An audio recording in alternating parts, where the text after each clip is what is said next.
Language is the premier vehicle for communication. It can connect people in all ways, shapes, and forms. Take Courage the Cowardly Dog and Scooby-Doo. Even with their limited abilities to speak properly, the two of them were able to communicate effectively with those around them. Admittedly, not always verbally, but that's exactly what I'm here to discuss. What's up, homies? I'm Red_Ghost, and today we're going to cover some ways you can expand and broaden your vocabulary. As a writer, it's an invaluable tool for me to be able to use words effectively, but it's useful for other things too.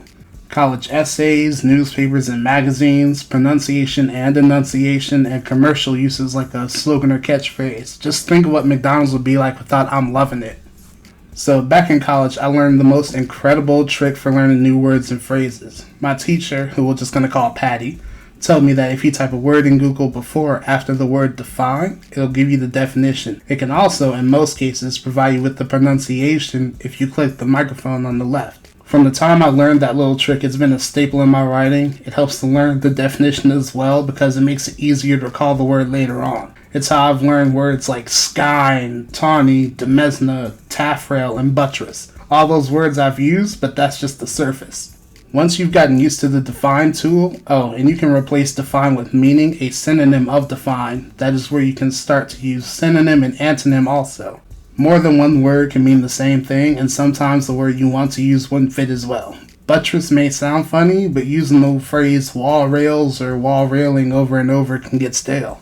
Words like tawny and taffrail are excellent words for describing people and boats. Eyes can be tawny instead of blue or brown, and instead of saying the stern was decorated, you could write the taffrail was wrapped with orange lights glowing like jack-o'-lanterns on both sides of the skull ornament. You leave a lot less to the imagination of the reader, but you give them a singular, stellar detail to remember later.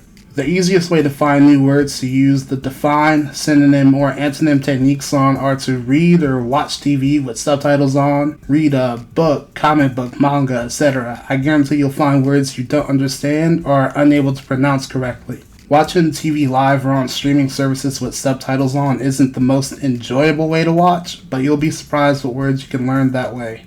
When they're spelled correctly, that is. Years ago, a friend of mine and I were trying to marathon a new show just because, and we saw it on this show called Zoo. Animals around the world organize and attack humanity. You know, the nightmare we all dread but don't know that we do. One of the main characters was this journalist doubling as an activist. She was caught by her bosses because she used the word pedophagy so many times in her articles defacing the company. We were so flabbergasted why anyone would use such a word so many times that it seared into both of our brains. I use it every chance I get, and in a video about vocabulary building, I'd be a fool not to show it off here. By the way, pedophagy is the act of using underhanded and slimy legal practices.